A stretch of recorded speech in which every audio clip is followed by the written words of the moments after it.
Which blue cologne is best? Bleu de Chanel Eau de Toilette, DIOR Homme Eau de Toilette, or DIOR Sauvage Eau de Toilette? If you're looking for your perfect, everyday, versatile cologne, which one is the best one for you? If you enjoy hearing about colognes, this is a colognes channel, so subscribe if you haven't already. And now let's jump into these colognes. Let's start with Bleu de Chanel. Bleu de Chanel Eau de Toilette is quite different to the other Bleu de Chanels, Eau de Parfum or de Parfum. This is much more of a fresher take on this cologne. I've got it here on my arm, and it's a very zingy, citrusy opening. It also is quite woodsy. It's your typical blue cologne. But what I love about it is that the woods in here are so good, so masculine. They just grab you. I don't know what it is, but to my nose, just this Bleu de Chanel DNA is just so addictive. Next, we've got DIOR Homme. DIOR Homme is a newer fragrance for the DIOR Homme line. And to me, this fragrance is excellent. I've also got it sprayed here.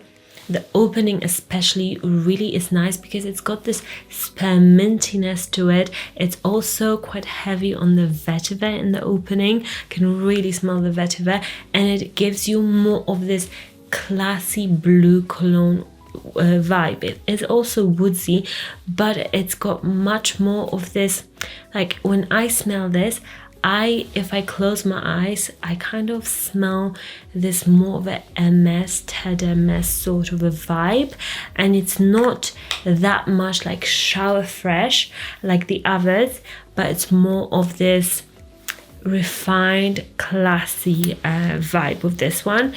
Next, DIOR Sauvage Eau de Toilette. This is a very fresh, this is like a shower fresh, a gel in a bottle but made into a cologne.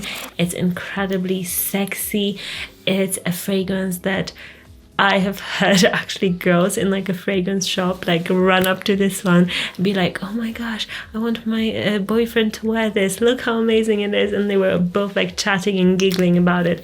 It's one of those that women absolutely love. We've done quite a few battles here on this channel as well. And this fragrance, it just gets compliments, gets women's attention. They find it incredibly sexy and masculine.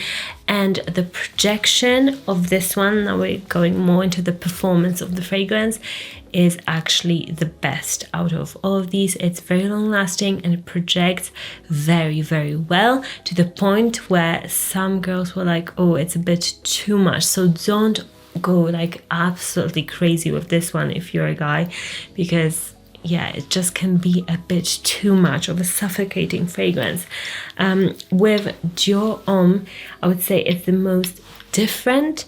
It is just a different vibe of a blue cologne. It's more grown up, whereas DIOR Sauvage Eau de Toilette, this one is the younger. If I was to like put them in age brackets, this one would be the youngest brother, this one would be like in the middle, and this one would be like middle to older. So this is the vibe of these colognes. And for longevity, I have to comment on DIOR Homme that it's not the best, and projection is not the best.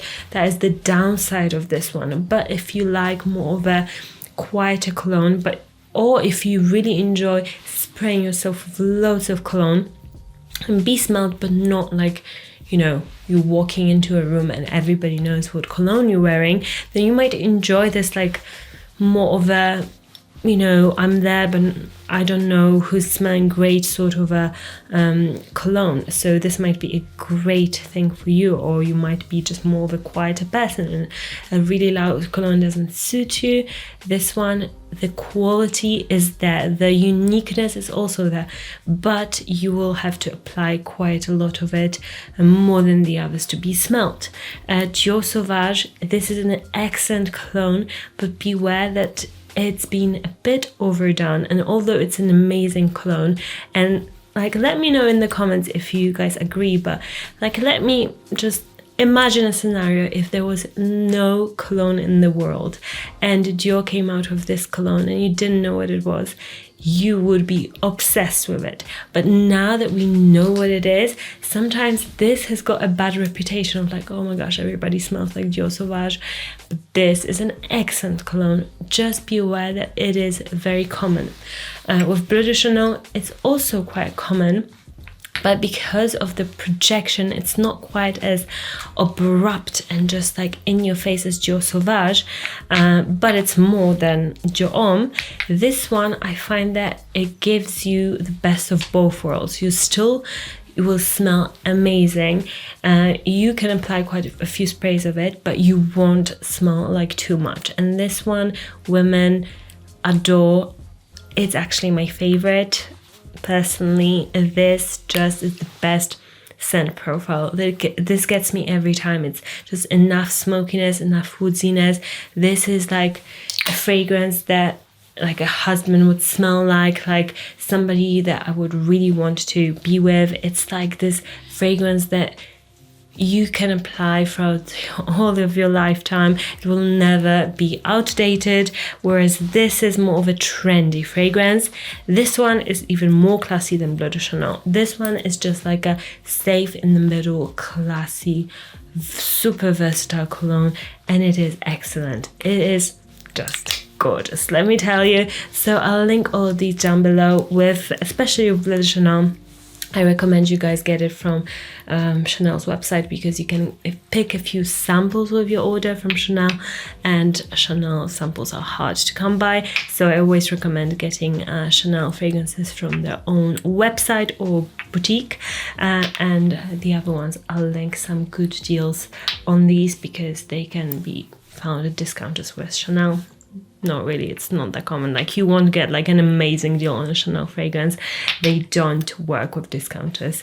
So there you go. This is my little video about this. Let me know which is your favorite blue cologne. Which one of these three would you pick down in the comments, so others can also read your comments and get your advice. And I'll see you in the next one. Bye.